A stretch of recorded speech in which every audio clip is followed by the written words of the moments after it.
Hi everyone, welcome to my channel. One more weekend అప్డేట్తో, market అప్డేట్తో ఈ video చేస్తున్నామండి. సో ఈ వీడియోలో మనకి సో కరెంట్ లాస్ట్ వీక్ ఎలా మార్కెట్స్ ఏమేమి జరిగాయి, so what are the updates, what is the business updates and upcoming updates, ఇవన్నీ కూడా మనకి వీడియోలో ఉంటాయి. సో ఫస్ట్ ఏంటంటే మార్కెట్స్ మనకి లాస్ట్ వీక్ అయితే ఆల్ టైమ్ హై రికార్డ్ని మళ్ళీ మనం టచ్ చేసామండి. So right now the Nifty all time high అయితే 24,401 దగ్గర ఉంటే, మనకి సెన్సెక్స్ ఆల్ టైమ్ హై 80,392 అండి. సో లాస్ట్ మనకి క్లోజ్ అయింది ఈ మనకి లేటెస్ట్గా 24,363 నిఫ్టీ క్లోజ్ అయితే, అండ్ సెన్సెక్స్ 80,149 దగ్గర క్లోజ్ అయిందండి. సో లాస్ట్ వీక్ అంతా కూడా చాలా పాజిటివ్గా మార్కెట్స్ ఆల్ టైమ్ హైని అయితే చేసాయి. So now Sensex at 80,000 and we are going towards Sensex 1 lakh మనం చాలా దగ్గరలో ఉన్నామని చెప్పొచ్చు. సో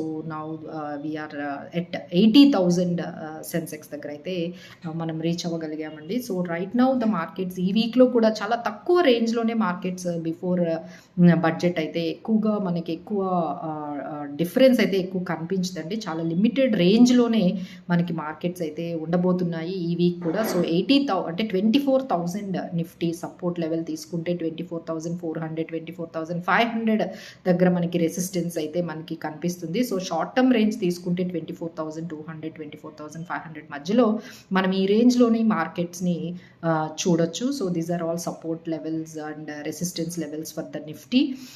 సో అప్కమింగ్ ఈవెంట్స్ మనకి ఇప్పుడు ఆల్మోస్ట్ ఇప్పుడు క్వార్టర్లీ రిజల్ట్స్ స్టార్ట్ అవబోతున్నాయండి. సో ఇప్పటి నుంచి మనం అన్నీ కూడా మన దగ్గర ఉన్న ఏ స్టాక్స్, తర్వాత దానికి సంబంధించిన వాళ్ళ క్వార్టర్లీ రిజల్ట్స్ ఏం పోస్ట్ చేస్తున్నాయని ప్రతి ఒక్కరూ ఒక్కసారి మానిటర్ చేసుకునే టైం వచ్చిందండి. సో ఫ్రమ్ 9th జులై నుంచి మనకి ఈ క్వార్టర్లీ రిజల్ట్స్ మార్కెట్లో రాబోతున్నాయి. So 11th July TCS, 12th July HCL, 15th Angel One, HDFC AMC, HDFC Life, 16th Bajaj Auto, CRISIL, 17th Asian Paints, 18th Infosys, Persistent Systems, ఇలాంటి చాలా పెద్ద పెద్ద కంపెనీలు వాళ్ళ క్వార్టర్లీ రిజల్ట్స్తో రాబోతున్నాయి. సో ఇది మార్కెట్ని బాగా మనకి ఇంపాక్ట్ చేసే అంశంగా మనం చెప్పుకోవచ్చండి. ఆ తర్వాత మనకి జూలై 23rd బడ్జెట్ అనేది బిగ్గెస్ట్ ఈవెంట్. సో ఈవెంట్స్ అన్నీ కూడా ఒకసారి మనం మానిటర్ చేసుకుంటూ వెళ్ళాలి. ఆ తర్వాత మనకి ఎన్ఎస్సి ఒక కొత్త రెస్ట్రిక్షన్ అనేది తీసుకొచ్చిందండి. ఏవైతే ఎస్ఎంఈస్ ఉన్నాయో చాలా ఐపీఓస్ వస్తున్నాయి, ఎస్ఎంఈస్ ఎస్పెషల్లీ. సో ఈ స్మాల్ ఎంటర్ప్రైజెస్, ఈ మీడియం ఎంటర్ప్రైజెస్ అనేవి మార్కెట్లో వాళ్ళ డెబ్యూ మార్కెట్లో చేస్తున్నాయండి, ఐపీఓ లిస్ట్ చేస్తున్నాయి. సో వాటికి ఒక క్యాప్ అనేది ఇంపోజ్ చేసింది. అంటే ఏ ఐపీఓ అయినా సరే వాళ్ళ ఇష్యూ ప్రైస్ నుంచి 90% అబవ్ లిస్ట్ చేయకుండా ఒక రెస్ట్రిక్షన్ అనేది తీసుకొచ్చిందండి. ఇది కొంచెం సెట్ బ్యాక్ అనేది చెప్పొచ్చు.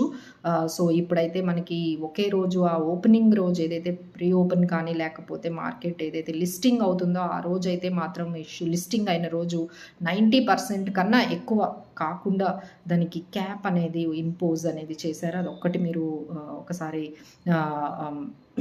ఫాలో అవుతూ ఉండండి. సో మీరు ఏదైనా ఐపీఓస్ తీసుకుంటే SMEs especially you have to follow this. There is a cap now, there is a restriction now for listing గెయిన్స్కి అయితే మాత్రం కొంచెం మనకి రెస్ట్రిక్షన్స్ అయితే తీసుకొచ్చారండి. అలానే జిఎస్టీ కలెక్షన్స్ రివ్యూ కూడా వచ్చింది. 1.74 lakh crore అనేది ఈ మంత్ మనకి మంత్లీ డేటా అనేది వచ్చింది. That is also very much positive for the markets అనేది మనం చెప్పొచ్చు. ఆ తర్వాత కొత్త ఇన్ఫర్మేషన్ మార్కెట్లో వస్తుంది. That is Reliance Jio IPO మనకి రాబోతుంది.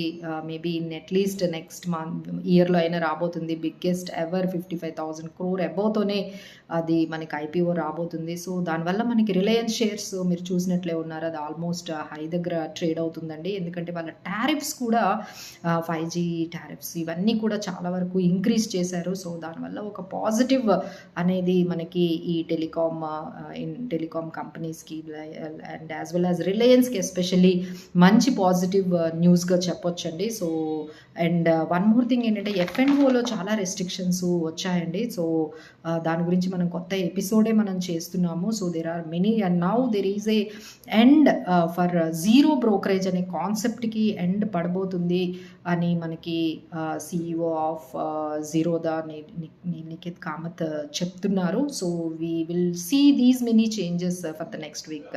Thank you for watching.